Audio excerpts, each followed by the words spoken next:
Buenas tardes. Bienvenidos a esta emisión de los criterios del Poder Judicial, un espacio de El Aula, taller de saberes y diálogos, que auspicia la Fundación Aguirre Azuela Chávez Jauregui Pro Derechos Humanos AC, la revista Tiempo de Derechos y el Instituto de Ciencia Jurídica. En la sección, pues que me han honrado con invitarme a conducir, que es la referente a la materia administrativa. Pues en este espacio tratamos de reflexionar sobre aspectos relevantes de nuestra cultura jurídica y de nuestra vida jurídica para abrir estos espacios de debate, de crítica, etcétera, como una labor informativa hacia toda pues, nuestra comunidad y dentro de también de un ámbito académico, con base en el cual pues, permitimos pues, reflexionar y criticar y analizar y todo con la mejor idea de obtener pues algo positivo para nuestro desarrollo. Ahora, en estos tiempos que giran pues de manera muy vertiginosa con esta reforma judicial que ya pues tiene un año ya, justamente el 15 de septiembre pues, se va a celebrar un año de que se promulgó el decreto de reformas a la Constitución y de que entró en vigor una reforma constitucional, no al Poder Judicial Federal solamente, sino a toda la estructura de los poderes judiciales en nuestro país. Y esta reforma, por su calado, pues va a trascender de manera enorme, incluso en lo que es la enseñanza del derecho, porque pues ha sufrido nuestro mundo jurídico una transformación pues radical. Y fíjense, estamos apenas a un año, apenas se acaba de tener en lugar la instalación de una nueva Suprema Corte el 1 de septiembre y el día de hoy justamente celebraron también su primera sesión pública para pues, resolver los asuntos que tienen bajo su conocimiento en un nuevo formato que suprime las salas y que, bueno, seguramente va a generar una enorme cantidad de rezago, porque las salas desahogaban pues, una gran cantidad de asuntos y con el pleno, o al menos con lo que estamos viendo hasta el momento, pues va a ser muy difícil que puedan agotar o abatir esa gran carga de trabajo que se les viene encima. Pero como decía, esto va a tener también una gran trascendencia en el mundo de la enseñanza del derecho y por ello en esta ocasión invitamos y le agradecemos mucho el que nos haya aceptado esta invitación a un gran especialista en estas materias, como es el magistrado en retiro, don José Heriberto Pérez García, quien, pues aparte de esa función que desarrollaba, porque ya también es magistrado en retiro del Poder Judicial de la Federación, pues es investigador, académico, profesor de Derecho, con una gran experiencia tanto en lo sustantivo, es decir, tanto en la enseñanza misma del derecho, como en la parte operativa de lo que implica pues dirigir y estar al frente de una institución educativa centrada en el derecho.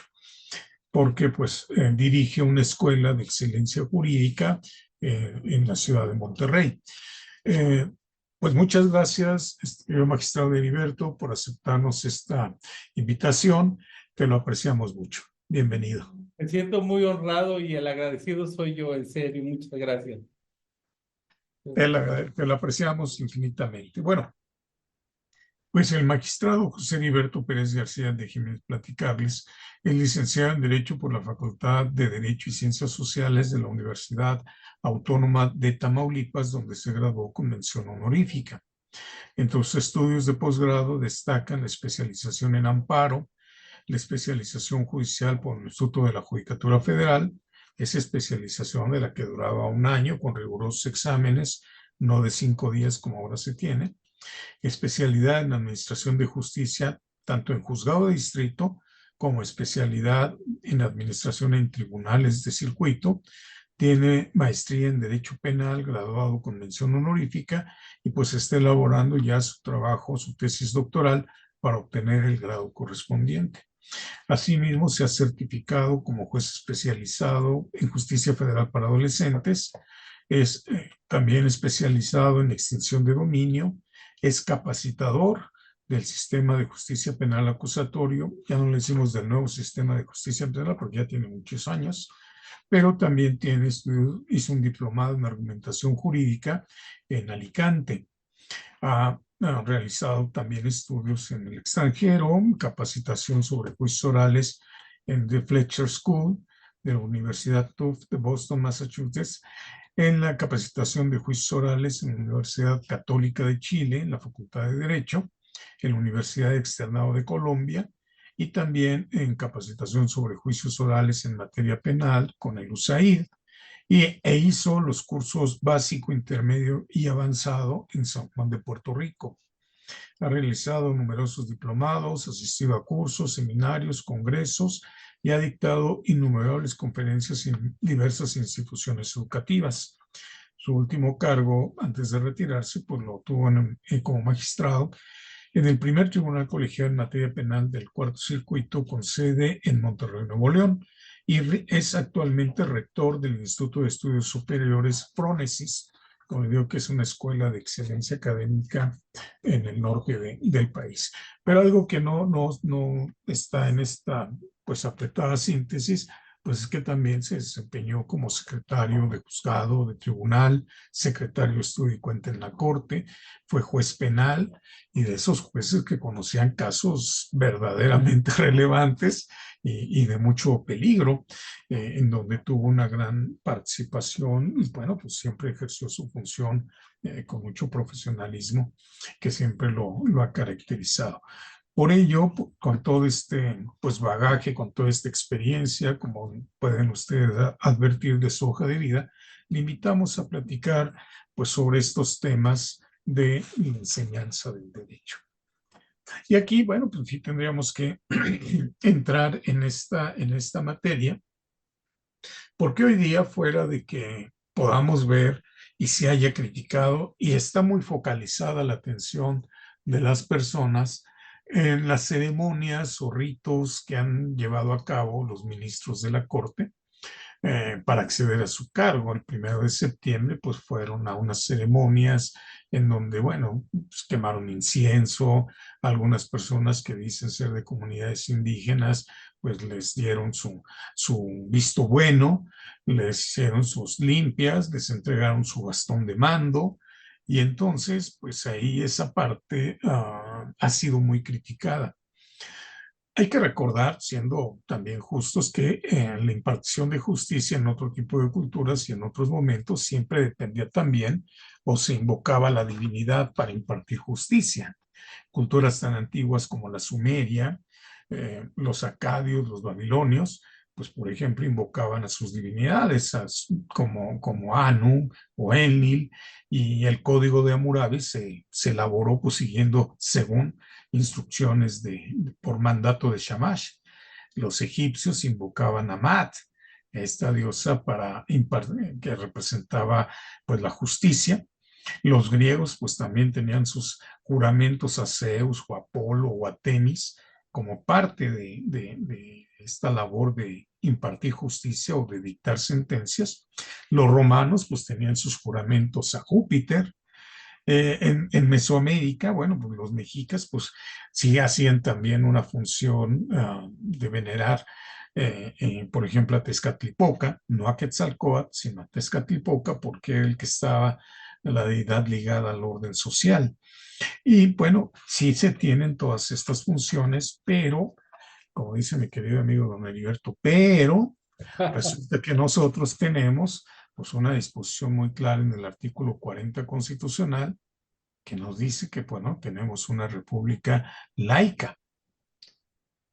Aquí tiene pues serias implicaciones para el ejercicio de la función judicial el que retomen los ministros estas ceremonias que pues quizá rompen con este laicismo, ¿no crees, Alberto? ¿Tú qué piensas? Y desde mi punto de vista, debemos de mantenernos al margen cuando estuvimos en la función, eh, siempre muy respetuosos del laicismo, mantenernos al margen de las iglesias, pues precisamente partiendo de la imparcialidad que nos debe caracterizar en la función, porque las partes que vienen podrían ser religiosos o afectos a alguna de esas religiones. Entonces, el Estado es laico, nosotros debimos de habernos mantenido así, incluso ahora con esta reforma no se contempla un cambio o una reforma en esa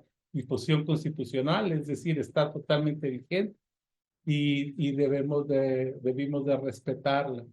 Me parece que es una práctica que no nos va a llevar a nada, pero sin embargo nos puede eh, pues mandar un mensaje equivocado hacia las etnias y hacia el pueblo de México, porque no estamos, entiendo yo que esta nueva corte no está promoviendo ese tipo de rituales para que los órganos del Poder Judicial de los estados vayan a replicarlo.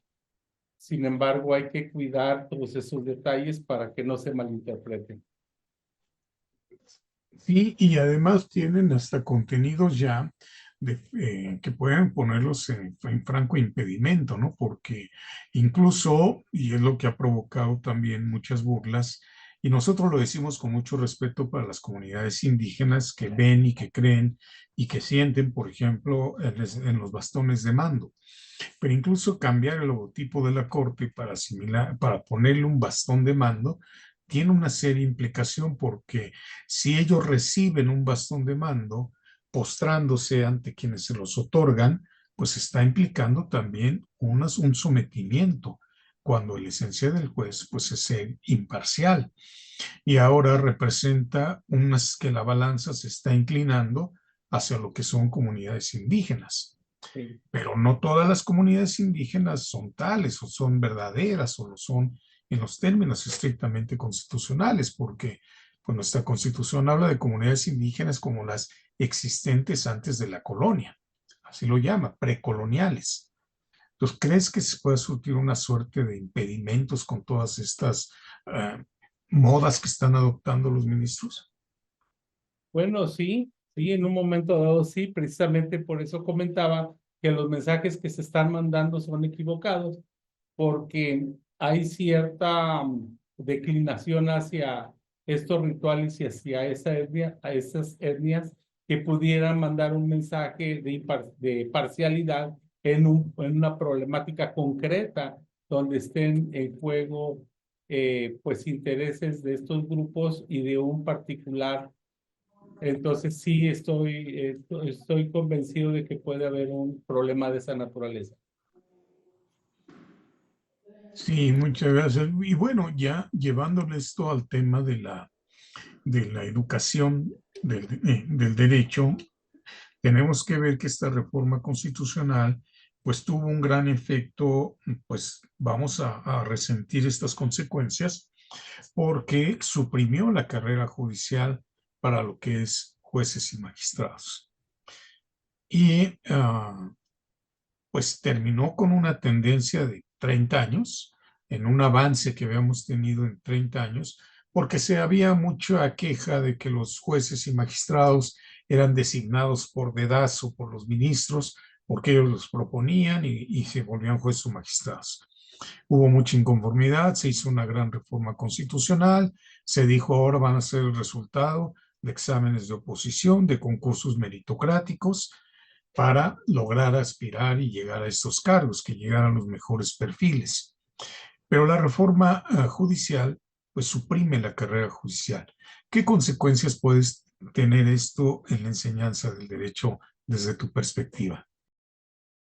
Bien, em, aquí el problema de la supresión de la carrera judicial, en principio, se compromete la preparación y el desarrollo profesional de los jueces, de los magistrados que están al frente de los tribunales, y considero que esta función requería no solamente de una capacitación, sino de una formación, requería un desarrollo integral como jueces, como magistrados.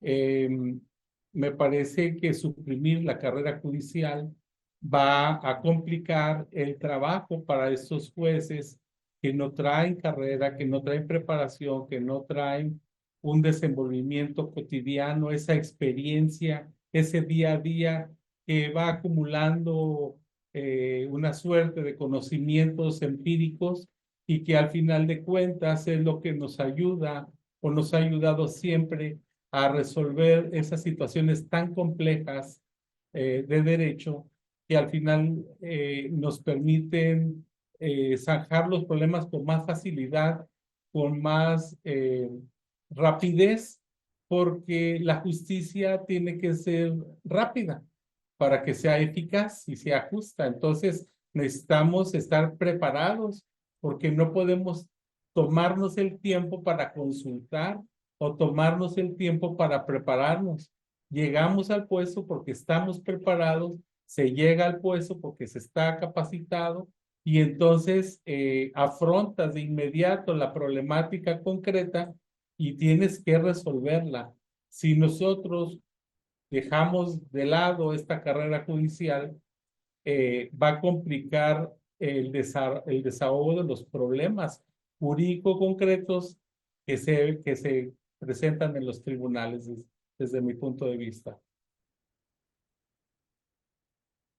Sí, creo que tienes toda la razón. Y fíjate que en esta reforma constitucional, bueno, a mí me encantó que ya se hablara de una escuela nacional de formación judicial, porque pues hace muchos años tú y yo hemos platicado sobre la necesidad de que en México tengamos una sola escuela, porque la justicia debe ser igual para todos los que están en el territorio nacional. No puedo decir para los mexicanos nada más, porque abarca a toda persona que esté en el territorio nacional. Entonces debemos a tener una escuela que pues genere o produzca o prepare, forme jueces y magistrados, juzgadores, pero para impartir justicia de calidad en todo el país. Entonces, cuando vi que hablaban de justicia nacional, de escuela nacional, perdón, pues esto me ilusionó. Pero luego el mismo precepto, el 100 constitucional, dice Escuela Nacional de Formación Judicial, pero solo referida al Poder Judicial Federal. ¿No te parece esto contradictorio? Sí, es un contrasentido que por un lado se hable de una escuela nacional como si se tratara de una escuela que va a impartir una formación, una preparación y capacitación en todos los sentidos a nivel nacional, tanto al Poder Judicial como a otros órganos. Incluso la reforma, el artículo 100 sí refiere que esta escuela va a capacitar a funcionarios de derechos humanos, a funcionarios de seguridad pública, a funcionarios de los poderes judiciales de los estados, a las defensorías públicas. Es muy ambiciosa en un sentido, en un apartado, de manera que creo que entre más se extiende su función, por lo menos en la letra del artículo 100, entre más se extiende, más se diluye esa eficacia que se debe de tener. Por el otro lado, se habla de la capacitación del Poder Judicial, pero ¿a quiénes se están refiriendo? Seguramente se refieren a las otras categorías que no son a los titulares jueces y magistrados, porque ellos ya no llegan por la carrera judicial, sino que llegan por la elección popular. Entonces, se está partiendo de la base de que no tienen la preparación, no tienen la formación, no tienen la capacitación para ser juzgadores. Entonces, si se dice que se van a formar, pues ya un juez o un magistrado que ha sido electo ya no se puede formar.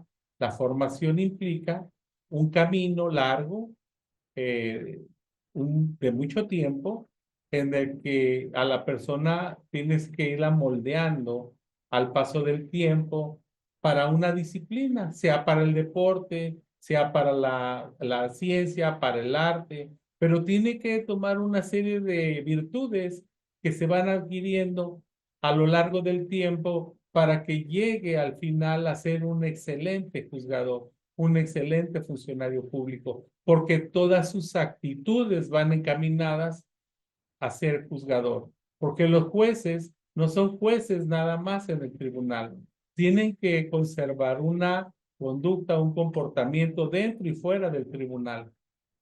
Deben de mantener una disciplina, un respeto hacia la sociedad, un humanismo que tiene que caracterizarlos en todo momento. Entonces, por lo menos esta imagen que tengo yo de juez, esa imagen que me he forjado a lo largo de estos 34, casi 35 años de antigüedad, es conservar una conducta intachable a lo largo de la función dentro y fuera del tribunal y una constante capacitación y preparación en particular de los temas relevantes y de las reformas que se van presentando, de manera que esa formación y capacitación tiene que ser continua para poder llegar a un cargo de esta envergadura.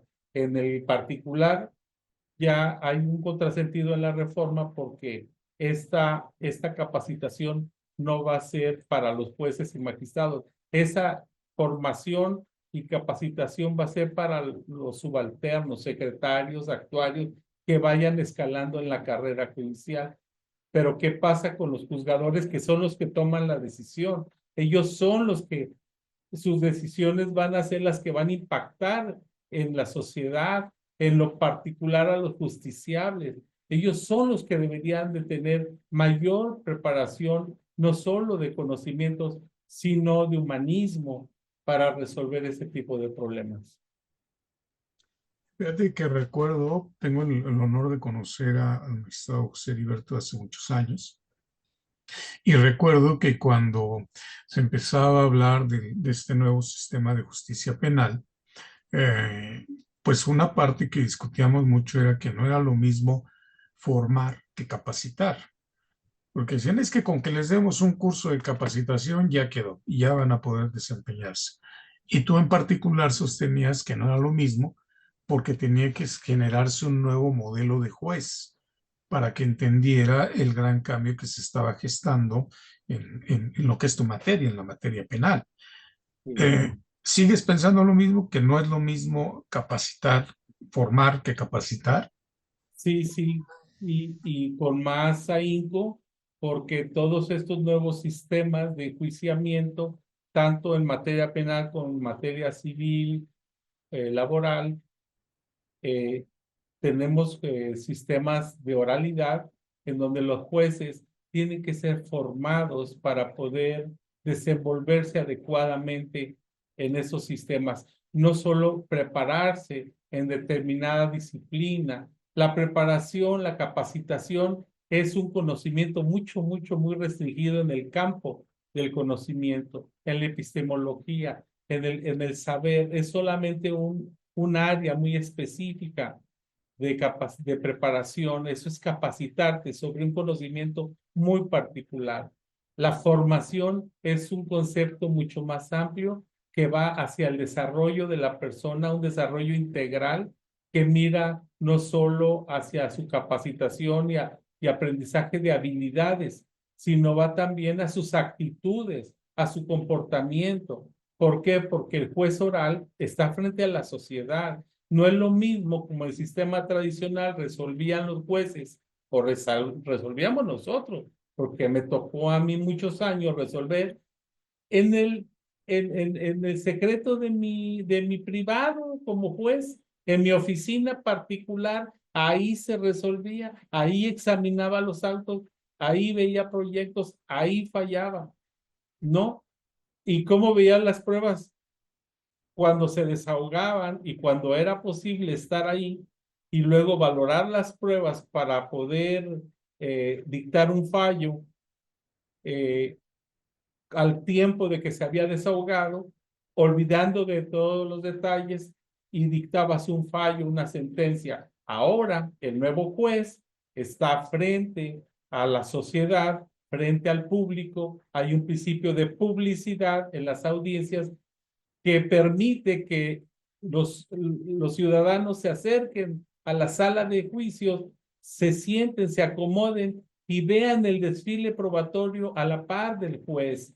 Y el juez, frente a ellos, está apreciando la prueba, está viendo el desahogo de la prueba y está resolviendo con esa inmediación, con esa sensibilidad que debe caracterizarlo para dictar un fallo acorde con lo que está viendo en ese momento, acorde con lo que ha visto desfilar.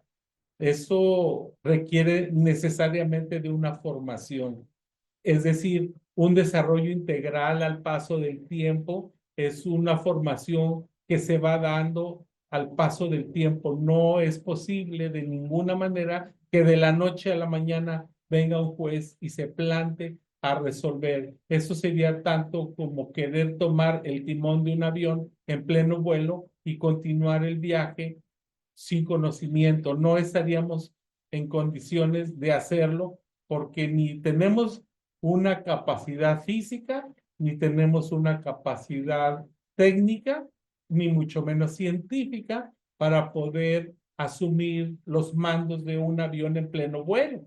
Eso es exactamente lo que está pasando. Pasamos los timones del avión en pleno vuelo a los nuevos juzgadores y en plena marcha les estamos diciendo, aquí los dejamos, que tengan buen viaje. El avión viene repleto, el avión viene lleno de pasajeros y yo aquí me bajo. Eso es lo que está pasando. Todos los riesgos que pueden ocurrir en ese vuelo, que no llegue a su destino, que se desvíe, que se estrelle. Bueno, eso es el problema del sistema, de los sistemas de justicia, que pueden, eh, claudicar porque no van a llevar a buen término esos jueces unos asuntos de los que no estaban ni preparados ni tenían esa formación para ser jueces. Entonces yo creo que sí va a complicarse mucho la función. Sí, y entonces vemos como este anuncio de que se iba a capacitar a los nuevos juzgadores en 5 días, pues la verdad suena francamente ridículo y pues solamente exhibe pues una carencia de conocimientos en esta materia por parte de quienes dan estas instrucciones, ¿no?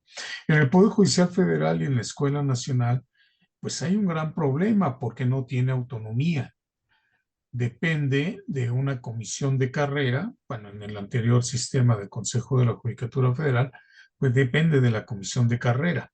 Y encima al director le pasan toda la carga administrativa de contrataciones, manejo del personal, etcétera, etcétera, que se vuelve algo, pues francamente, pues contrario a lo que debería ser el rector de una institución educativa. Y entonces, pues esta es parte de la culpa de que no pueda pues afrontarse todas las cargas de requerimientos que se tienen.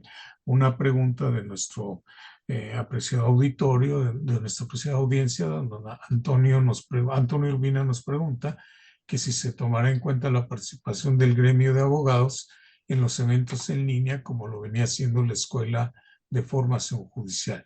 Pues aquí tendremos que ver cómo se van a manejar estos programas, pero la esencia de una escuela nacional debería ser eso, la apertura de las puertas a la sociedad.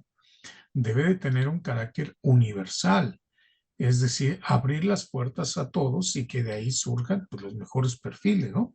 No solo para la función de jueces, como alguna vez lo discutíamos y yo, sino que debe ser el tronco común de donde deriven las distintas ramas del servicio: el servicio jurisdiccional, el servicio de fiscalía, el servicio de defensoría, incluso los de los nuevos métodos alternativos de solución de controversias.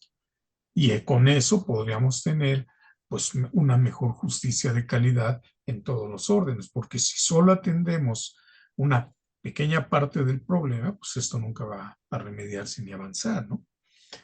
Y aquí, pues también, esto cómo va a impactar en la enseñanza del derecho, porque los jóvenes estudiantes que están cursando la carrera, los que quieren servir en la administración de justicia, pues tenían la idea de que una vez titulados podrían aspirar por méritos, mediante exámenes de oposición a los cargos de actuarios, secretarios, bueno, desde oficial, judicial ya tienen que ser por estos concursos de oposición, ¿no?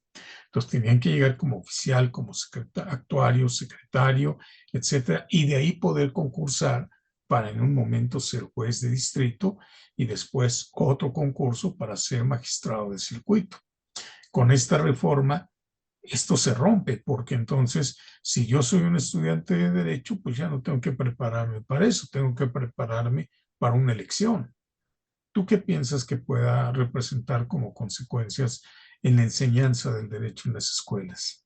Sí, efectivamente. Yo veía cómo en el sistema anterior de elección por carrera y por examen de oposición, se incentivaba a las universidades y concretamente a las facultades de Derecho a preparar y capacitar a sus alumnos en unas materias de la carrera judicial para que ellos fueran ya encaminándose hacia esa disciplina, porque los jóvenes no tenían otras alternativas más que litigar.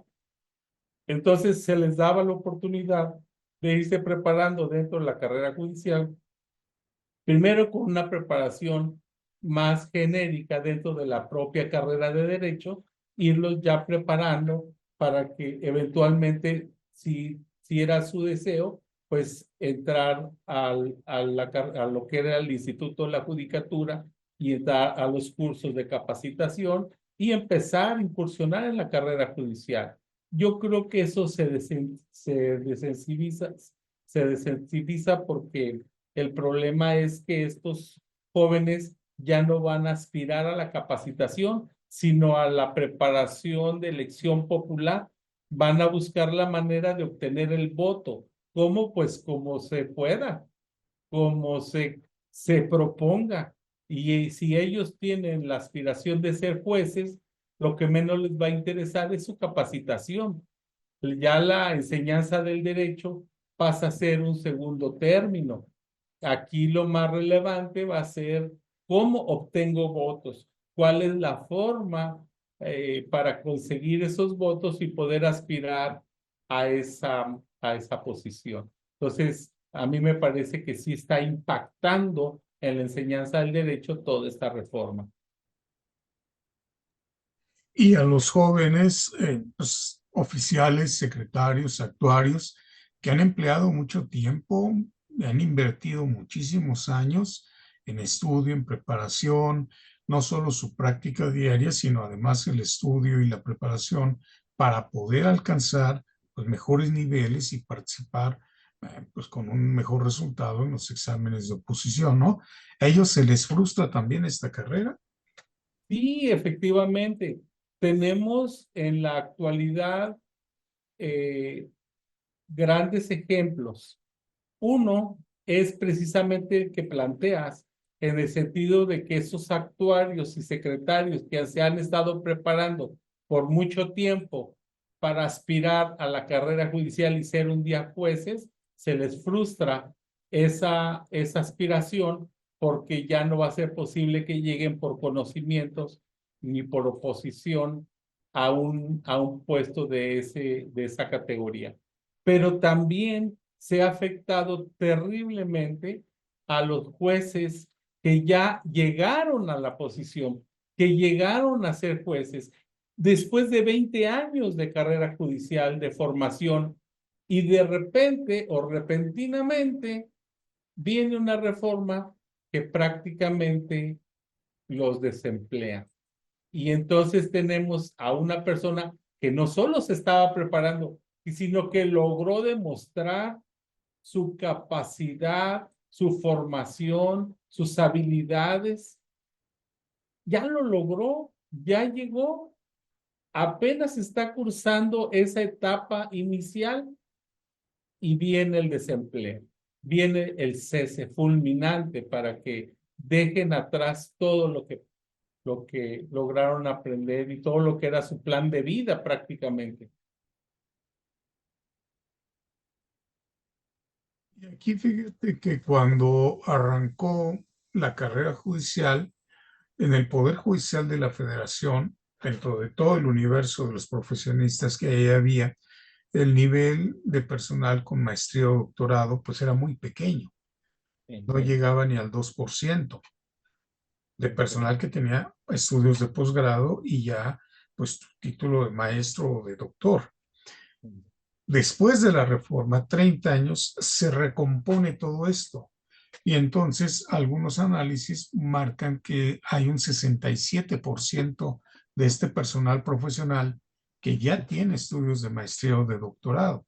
Entonces fue un impacto positivo, fue una política pública que generó buenos resultados y que creo que falta un análisis específico sobre ese tema para ver cómo este sistema de carrera judicial mejoró todas estas condiciones y cómo dio pauta a jueces más preparados y especializados, ¿no?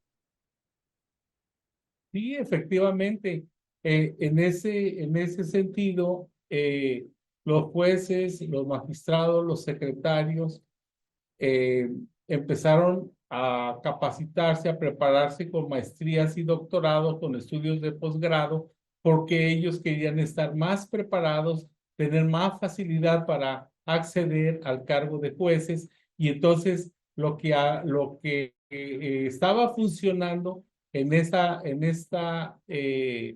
en este segmento de carrera judicial era incentivar el posgrado en los profesionistas que iban a ser jueces. Y yo creo que se robusteció todo el Poder Judicial con gente más capacitada todavía, porque aparte de la formación judicial, que era un conocimiento empírico, ellos adquirieron mucha doctrina a través de la maestría y del doctorado.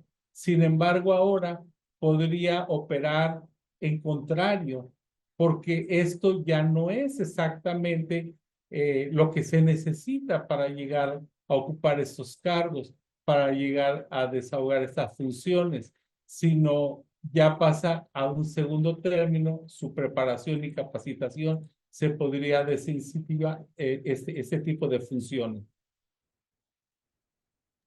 Recuerdo que cuando trabajamos juntos por ahí de 2001, 2002, logramos que se obtuvieran los famosos REBOE, los reconocimientos de estudios con validez oficial por parte de la Secretaría de Educación Pública para los estudios que impartía en aquel entonces el Instituto de la Judicatura Federal. Y con eso fue un gran avance porque empezaron a fomentarse pues una mayor preparación en todo el personal. Luego vino una época oscura, se abandonó todo eso, pero después se retomó y gracias a eso pues ya la escuela pues imparte maestrías en administración de justicia, etcétera, ¿no? O sea, tuvo un efecto positivo e incluso uno de los puntos a examen, uno de los puntos para revisión cuando un juzgador federal cumplía sus 6 años en el ejercicio del encargo, y llegaba el momento de decidir si se le ratificaba o no en su cargo, pues era analizar qué tipo de estudios se había realizado, pues después de ese nombramiento que había tenido, ¿no? Si el juez no realizó estudios, no se preparó después de haber alcanzado el nombramiento de juez, pues este era un aspecto muy negativo para la ratificación. Y ahí analizamos si el juez se preparó, se preocupó por continuar preparándose, formándose y capacitándose en distintas materias, pues este era un punto muy positivo para la ratificación. Y era algo pues, que llevábamos en ese sentido. Pero ahora, pues, con que la carrera judicial solo sea para oficiales, secretarios y actuarios, pues entonces sí se da una severa marcha hacia atrás, ¿no? Sí, efectivamente, yo tuve la fortuna de haber estudiado en el Instituto de la Judicatura esas especialidades, la de administración de juzgados de distrito y luego la especialización en administración de tribunales de circuito. Y la ventaja, el plus, esa ventaja que teníamos era que tus estudios de formación judicial iban a ser reconocidos iban a ser reconocidos por la Secretaría de Educación Pública mediante una cédula profesional, de manera que salimos nosotros con cédulas profesionales de especialidad en administración de juzgados y en administración de tribunales de circuito. Esto lo retoma la carrera judicial y te empieza a dar puntaje por esos estudios de posgrado, dándole un poquito de mayor beneficio, mayor preferencia a quienes obtenían más puntaje por los estudios de capacitación que tenían.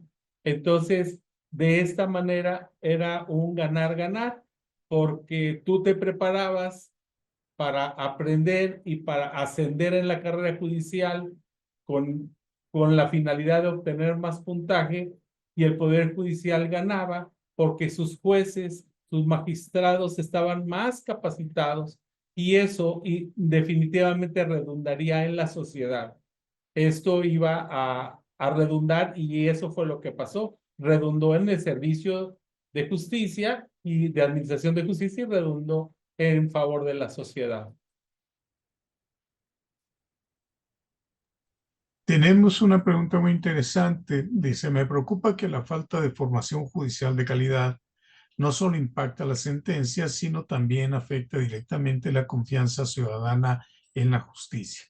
La figura del juez debería representar certeza y legitimidad. Si su preparación es deficiente, la percepción social de la justicia se erosiona. Creo que coincidimos. La pregunta es doble. ¿Cómo aseguramos que la formación de los jueces fortalezca esa confianza y no la debilite de cara a la población? Y desde nuestra trinchera como academia, litigantes o sociedad civil, ¿qué podemos hacer para impulsar ese cambio? Creo que es un reto bastante grande. ¿Qué te parece? Es una pregunta muy compleja, porque efectivamente nosotros como jueces, y ahora los jueces también que están el día de hoy, tienen que darle garantía a la sociedad de capacitación, de preparación, de sapiencia, porque esa problemática que le ha sido planteada fue entendida a cabalidad y se resolvió el problema realmente planteado. Y solamente se puede hacer eso cuando tienes una preparación. No, aquí nosotros lo hemos visto a lo largo de la carrera, que tienes un problema y que 2 o 3 personas están viendo el mismo asunto y sin embargo están desorientados en localizar la problemática. No saben dónde está la problemática y mucho menos resolverla. Entonces, ¿cómo vamos a garantizarle a la sociedad? Pues resolviendo a cabalidad los problemas que son efectivamente planteados y garantizando una respuesta adecuada a un problema que ha sido planteado. Pero eso no va a ser posible, definitivamente no va a ser posible si no se tiene la preparación. Y yo diría más que preparación, la formación, porque volvemos a la pregunta anterior. Aquí no basta una capacitación, sea de 5 días o de 1 año, no es suficiente. Se requiere una formación, porque todo esto se va aprendiendo con el paso del tiempo. No ha habido hasta ahorita un programa del Instituto de la Judicatura, antes supongo que no lo habrá de ahora de la Escuela Nacional, que te pueda comprender todos esos aspectos que puedan garantizar un conocimiento vasto para resolver los problemas que se plantean. No, esos problemas se aprenden a resolver con el paso del tiempo. Es como decía el ministro Genaro Góngora: para proyectar necesitas proyectar. Para proyectar sentencia necesitas proyectar sentencia. Es decir, no vas a aprender a hacerlo de otro modo más que proyectando sentencia. Entonces, ¿cómo le vamos a garantizar la seguridad a la ciudadanía? En principio, resolviendo el problema efectivamente planteado y resolverlo bien. Y número 2, con todo el soporte argumentativo que pueda explicarle al ciudadano por qué decidiste de esa manera, por qué tomaste esa decisión, porque eso es lo que viene a legitimar una resolución. Todas las consideraciones del fallo, esas consideraciones que se están emitiendo que se están plasmando en la sentencia como soporte de un fallo, de una decisión, es lo que legitima una sentencia. Entonces, ¿cómo podemos legitimar? Bueno, pues ojalá que los nuevos jueces puedan efectivamente hacer una argumentación sólida que legitime los fallos. Solamente no hay otra forma que pueda legitimarse una decisión judicial. Y desde la academia, ¿qué crees que se puede hacer? ¿O qué piensas tú que deberíamos de hacer? Bueno, desde la academia es una labor que he estado yo haciendo en esta escuela y hemos estado primero estudiando todos los métodos de enseñanza, de didáctica pedagógica que se han venido dando en forma tradicional. El abandono de esas clases magistrales, de esa línea vertical entre maestro-alumno, de esa memorización de conceptos, de esa repetición de conceptos, el esquema de dar clases, el alumno exponga esa exposición, deben de ser métodos didácticos y de enseñanza que deben de quedar totalmente abandonados, deben de quedar absolutamente abandonados para superarnos y caminar y trasladarnos a un constructivismo en donde el alumno se prepare a través de casos, a través de debates, a través de problemología, cómo aprender a encontrar el problema, cómo encontrar soluciones, cómo resolver casos, cómo debatir, cómo sostener una postura.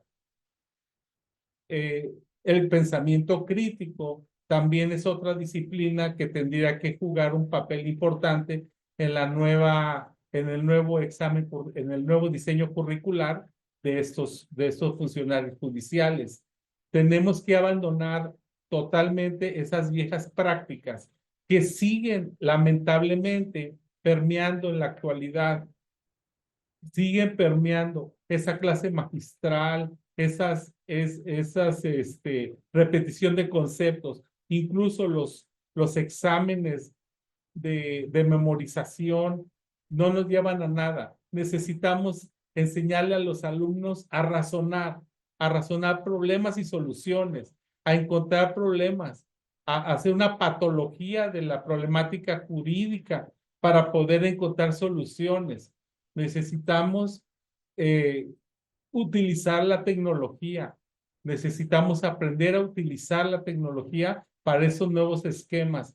Yo creo que tenemos un gran reto, ya no solo con la reforma constitucional, sino con los cambios tecnológicos que se están presentando, en donde los planteamientos de los abogados van a estar de la mano con la inteligencia artificial. Y si un juez no se pone al corriente, no va a estar en condiciones de enfrentarlo, afrontar la problemática o los argumentos que te planteen. Necesitamos ponernos a tono con esos alumnos, esos maestros, esos jueces, esos litigantes, todos con una capacitación eh, de avanzada, para que nosotros podamos realmente hacer un buen servicio a la comunidad. Todo esto tiene que verse en función al servicio a la comunidad, a la sociedad. No es nada más un ego personal. Esto tiene que ser pensando en la sociedad, pensando en la comunidad. Entre más preparados estemos, más capacitados estemos, más formados estemos, vamos a ser más útiles a la sociedad, tanto los litigantes como los juzgadores. Totalmente de acuerdo contigo, pero no en capacitaciones de 5 días, No. donde pues lo que se les va a enseñar pues, es invocar a la divinidad para resolver, ¿no? Recordaremos el Ave María, dame puntería. Yo recuerdo pues, de hace muchos años, del caricaturista genial que era Cheta. Está la secretaria en el despacho del abogado contestando el teléfono a un cliente y le dice, sí, señora Rodríguez, no se preocupe, el abogado está haciendo su última apelación. y en el otro cuarto está el abogado de rodillas, hincado, con los brazos en cruz, rogando al cielo. Yo creo que esa va a ser su última apelación. Esta reforma judicial, pues tú eres producto también de esto, nos arrojó a la calle pues, muchísimos jueces y magistrados, 400, 500 magistrados y jueces, porque pues evidentemente no íbamos a estar de acuerdo después de participar en todo este sistema de oposición, de concursos de oposición, pues de llegar haciendo concursos de popularidad, ¿no? Para que al final todo terminara en acordeones preelaborados y en una elección pues bastante pues amañada. Pero ahora muchos jueces y magistrados, dado que tenemos prohibiciones constitucionales para hacer lo único que sabemos hacer, pues ahora muchos piensan en dar clases, en abrir escuelas, en dar cursos, etcétera. Entonces va a haber una gran proliferación, de un lado, de jueces que se estén decantando por el lado de dar clases, que lo hacíamos y de manera honorífica, ¿no? Se van a decantar muchos por ahí. Otros muchos están pensando en la parte del arbitraje. Entonces vamos a tener esta gran cantidad de expertos, pues ahí divagando y pues totalmente difusos. ¿Cómo pueden ellos aprovechar estas experiencias? Porque si algo creemos que se requiere es que estas escuelas de derecho que han proliferado y que van a surgir más, pues tengan un mínimo de calidad que nos garantice y que prepare a las personas adecuadamente, no como este ex procurador de la Ciudad de México que en una semana obtuvo su título en una escuela con quién sabe qué preparación académica, ¿no? Entonces, ¿qué rigor deben de tener pues, los que ahora se quieren enfrentar a esta labor de enseñar el derecho? Bien, yo creo que se amalgama, por un lado, una escuela que tenga un buen diseño curricular. Es importante que la planificación pedagógica de una escuela sea acorde con los nuevos esquemas de la enseñanza y que abandone esas viejas prácticas de la docencia a las que me refería. Primero, un titular, un magistrado que ha quedado separado de sus funciones y que desee eh, entrar a esta gran vocación, tan bonita vocación, o continuar en esa vocación de dar clases, tiene que cuidar que esa escuela tenga un buen diseño curricular. ¿Por qué? Porque de otro modo, si él llega ajustándose a los diseños curriculares y a los métodos de enseñanza de conferencia magistral, de decirle a los alumnos, ustedes no intervengan hasta que yo termine, y luego hacemos una ronda de preguntas y respuestas, y todo eso no van a apoyar mucho a la función. El magistrado, el juez, está totalmente preparado con los nuevos sistemas de enseñanza porque el titular está, si algo tiene, es una vasta gama de ejemplos prácticos, de casos prácticos. Nosotros vemos un asunto y otro, y otro, y otro, y otro, y otro, y esa gama de asuntos, esa serie de ejemplos que tenemos es lo que viene a ser el caso, la enseñanza por casos. Y creo que ese es un buen esquema.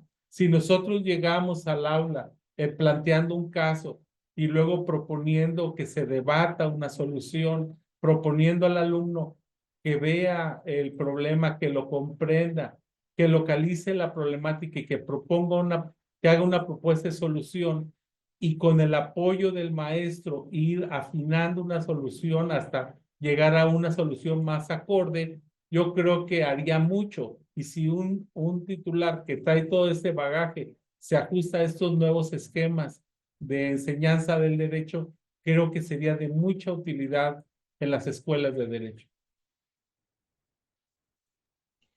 Sí, tienes toda la razón y además pues tú lo puedes decir con mucha autoridad, pues porque tienes este ejercicio y este conocimiento pues de hace mucho tiempo. Tú siempre has sido muy visionario y bueno, pues te habías anticipado con mucho toda esta serie de medidas, de ahí tu vocación académica y pues formar e integrar tu escuela, pues que te ha llevado muchísimos años de esfuerzo, pero pues yo lo he constatado, pues da magníficos resultados. Muchas Creo, gracias. don José Heriberto, pues ya te hemos quitado mucho tiempo. Yo Oh, te había prometido que sería una hora nada más, pero pues el tema es muy vasto, da para mucho y tenemos mucho que hacer por nuestro país.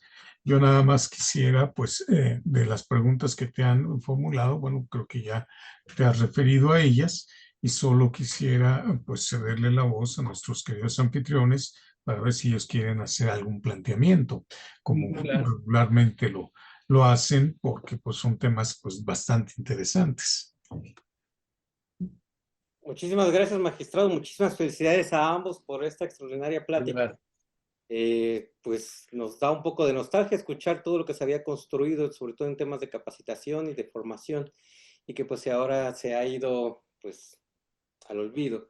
Pero precisamente quizás todavía tengamos algunas herramientas para tratar de impulsar una especie de deseo de capacitación por parte de nuestros juzgadores.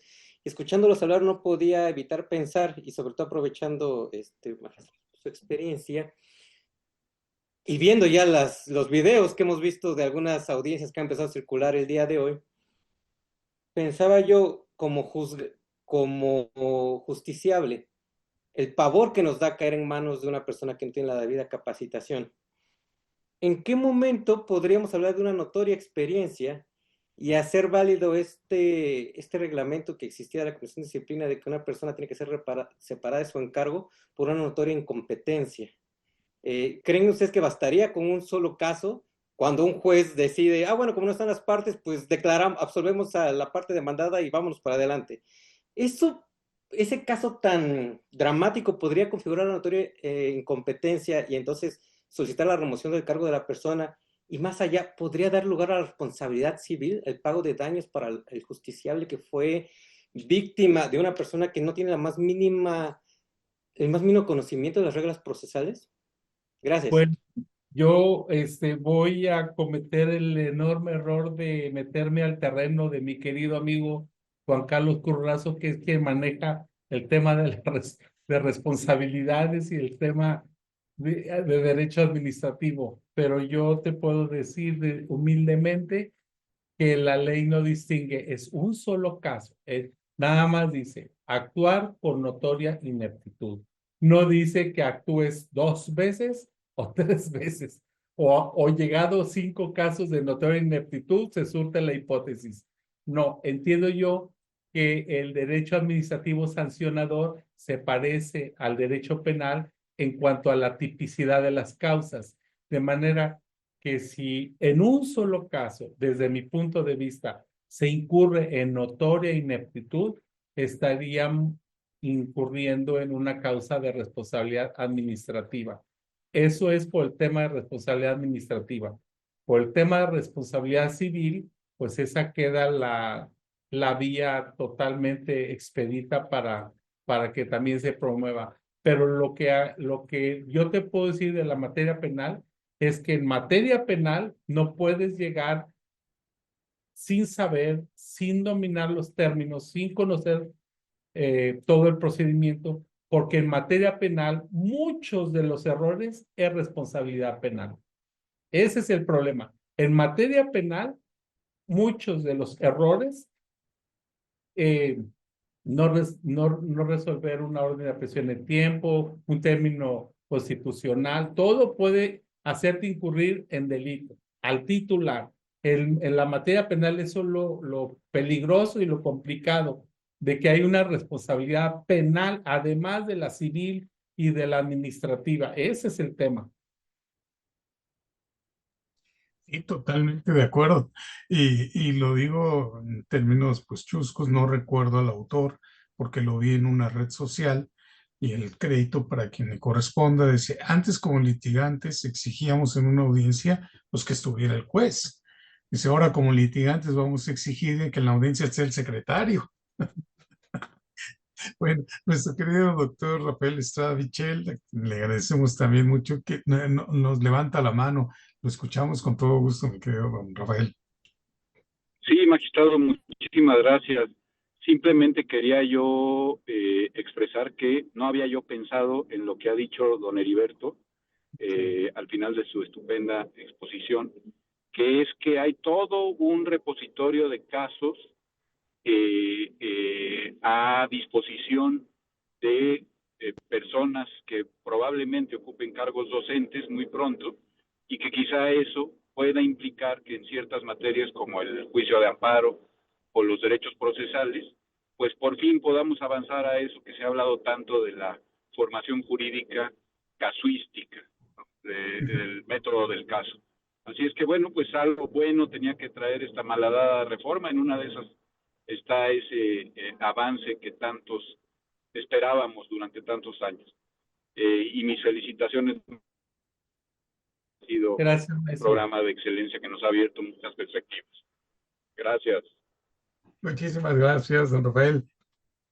Pues sí, y yo quisiera, pues no sé si compartas conmigo esta reflexión final, Heriberto. Creo que debemos de enviar a los jóvenes un mensaje de no cejar en su preparación con vistas a seguirse formando y que los que quieran formar, servir en la administración de justicia, pues que se continúen preparando como si esta reforma no existiera, porque vamos a ver que es tan mal hecha, tan eh, mal estructurada, mal hecha, que esta reforma pues está en severas dudas de si llegará a la elección en 2027. Los problemas que se van a ver en estos momentos van a ser de tal calado que van a obligar a hacer una nueva reforma seguramente, y los jóvenes creo que no deben de perder el tiempo, seguirse preparando bajo la idea de que van a salir a concursar para poder acceder a estos cargos y no pensar en el esquema ya de que, bueno, ya cuando salga, pues yo ya tengo mi conocido que me va a poner en el acordeón y que con eso ya voy a ser juez o voy a ser magistrado. No, hay que seguir preparándose de una manera intensa y creo que es lo mejor que le podríamos recomendar a las nuevas generaciones. No sé qué opinas tú, Heriberto.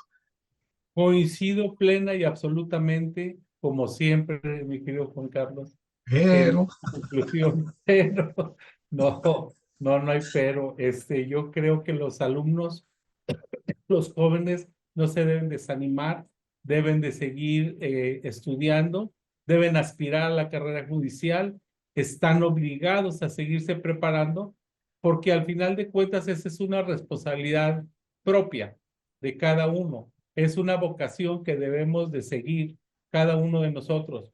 Y al final de cuentas esto va a cambiar, necesariamente va a haber una reforma que matice todo esto, si no es que al final regrese con la carrera judicial, pero no creo que se pueda sostener como está planteada. Yo también estoy de acuerdo con la conclusión a la que has llegado.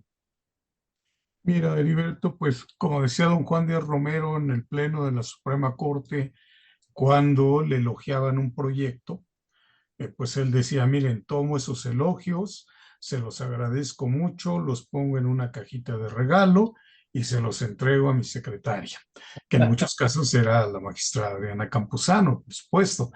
Pero aquí hacemos lo mismo, tomamos estas felicitaciones que te da don Alejandro Robles Consuelos y don Rafael Abascal, les ponemos en una cajita con un moñito muy bonito, pero además la fundación pues te hace entrega de un reconocimiento con todo nuestro cariño y agradecimiento por tu participación en esta sesión, mi querido Heriberto.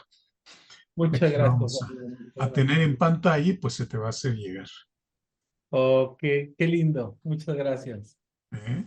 Pues muchísimas gracias a ti, Heriberto, y a toda nuestra audiencia por su participación, por su interés en estos temas. Tenemos que ver cómo construimos algo dentro de toda esta vorágine de reforma judicial. Y bueno, dejemos que siempre exista la llama viva de la esperanza en la independencia judicial y en la separación de poderes. A Gracias. todos ustedes, pues muchísimas gracias. Un abrazo a todos los que nos están escuchando. Gracias. Gracias a todos y muy buenas noches. Buenas noches.